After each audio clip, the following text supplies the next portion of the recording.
All right, today we're talking about things that help me quit weed.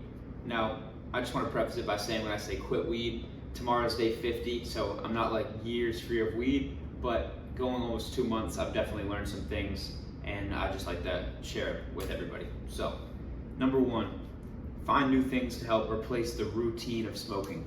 Now, I noticed that, like, as far as cravings go, the routine is the number one thing that would bring cravings up. You know what I'm saying? Like, if you have something that you do, like a place that you smoke every night, a time that you smoke every night, or a situation that happens that makes you smoke all the time, that routine is, you're just so used to it that every time it happens, you're gonna get that urge, even if you don't even want to actually smoke. You know what I'm saying? It's just gonna like hit you.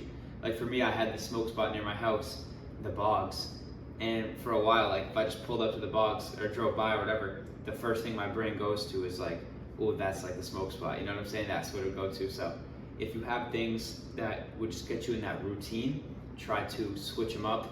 And like let's say whenever you're chilling at home alone, that's when you do it.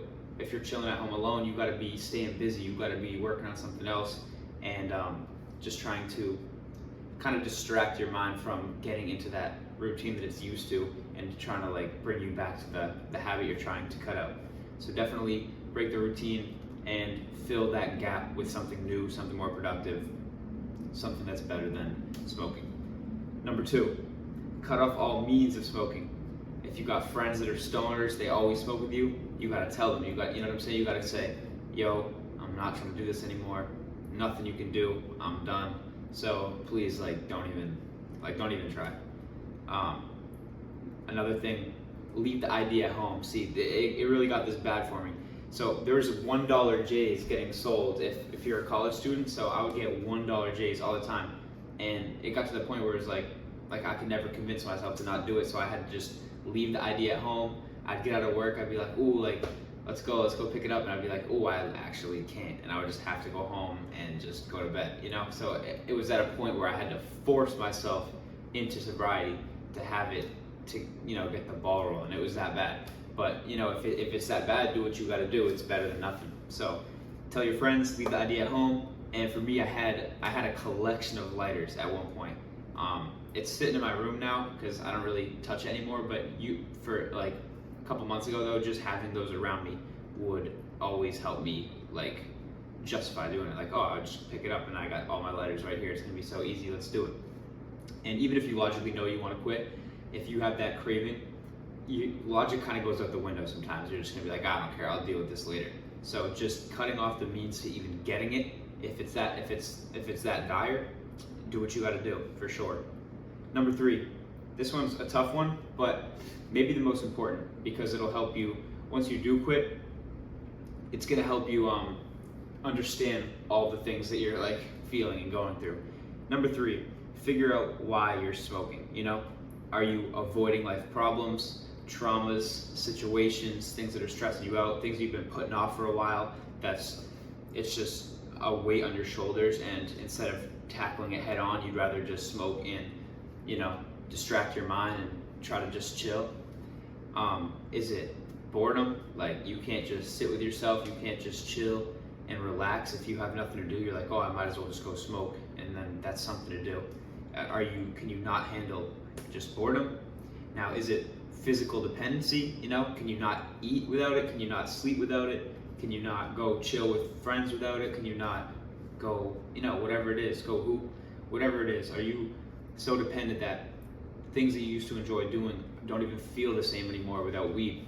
And if they are, admit that to yourself. It's okay. You know what I'm saying? Like, you got to that point, you can get out of that point. But living in denial is not going to help you at all. You got to admit it. Like, ooh, I'm avoiding this. Ooh, I can't sit and just be bored and chill with myself. I need to do something else. Or, man, I can't even go to sleep, so I have to smoke. I don't want to, but I have to. And if it gets to that point, realize that at one point you didn't have to do that, and you can get back to that point. It's just going to take a little bit of time and effort. Number four, stay conscious after breaking and smoking, and gain more experience on why you want to quit. Now, for a while, I would want to quit, but every time I would smoke, I would just go dull. I would just watch TV, blah, blah, blah, and just kind of ignore whatever I was feeling until the next day I'd wake up feeling bad and be like, oh, now I want to quit again. But once you really start to stay conscious, right? Like I would start to smoke and then instantly start journaling or make a video to myself like this and just start describing and writing down completely unbiased, completely authentic, how am I feeling right now, you know? I swear I used to lie to myself and justify smoking when a lot of the time I would feel anxious. The high would make me feel worse than before I would even smoke, but I would just lie to myself, and if I was about to smoke again, I'd ignore that and be like, no, it's fine, this time will be different. But I found that by the end, a lot of the time, it just wasn't even really fun anymore, you know, because every time I did it, I'm like, here we go again, like I don't even want to be doing this. So stay conscious, however that is, just fully honest with yourself. How do I feel right now? Ooh, I feel anxious. Ooh, my mind is restless, and I'm thinking like negative thoughts and worrying about the future and all this stuff, and now I don't feel like I can be productive and work on this and do that. Now I just have to sit here and do nothing, you know?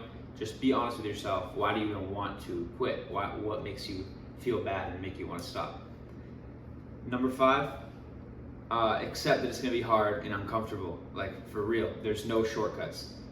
If you're fully addicted like I was, right? Like daily, doing it every single day, and then you cut that out, there's a lot of stuff that you've been pushing off, you've been running away from, and using weed to cope with it.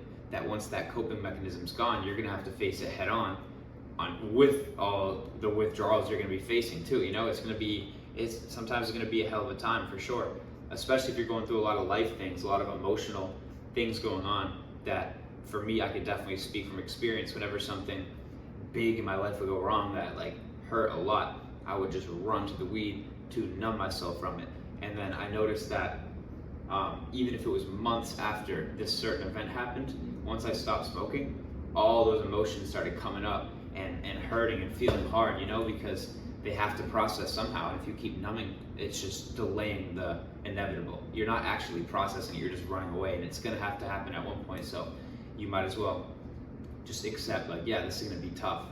There's gonna be some hard nights, some strong emotions, but even though I know that, it's still worth it to me to stop this because how much this habit is harming me. Like that's really what it got to me at that point. Like I knew it was gonna be difficult and painful, but I was like, but I would rather face that head on than deal with this loop of doing this habit that I don't want to do, and it's not serving me. It's not helping me grow as a person, it's keeping me small. So number 6, final one, is just keep going, keep trying. Every time you break, you know, give yourself grace. Don't beat yourself up too much. You know, recognize this is wrong, I don't want to do this again, but then learn to move on and forgive yourself. If you just stay beating yourself up and staying in that self-pity mode, that's just going to give you more like anxiety, more restlessness, more of a negative mindset that's going to make you want to smoke more to cope with how you're feeling, you know? So if you mess up, it's all right. Like it happens. I always would tell myself, like, it's not just a decision if you want to just quit smoking and then you just like, oh, I don't want to do it anymore, bet I just stop, you know? It's a whole process. You gotta, if you've been smoking for a while, you built up a lot of inertia, it's gonna take some time to slow it down until you can finally stop. It's not everybody can just go cold turkey and just stop. So give yourself grace, understand you're gonna make some mistakes, but it's never too late to just get up and keep trying. Don't just give up, and yeah. So that's 6 things that helped me quit weed. If this helped, let me know, and if you have any experiences doing the same shit, let me know, and thank you for watching.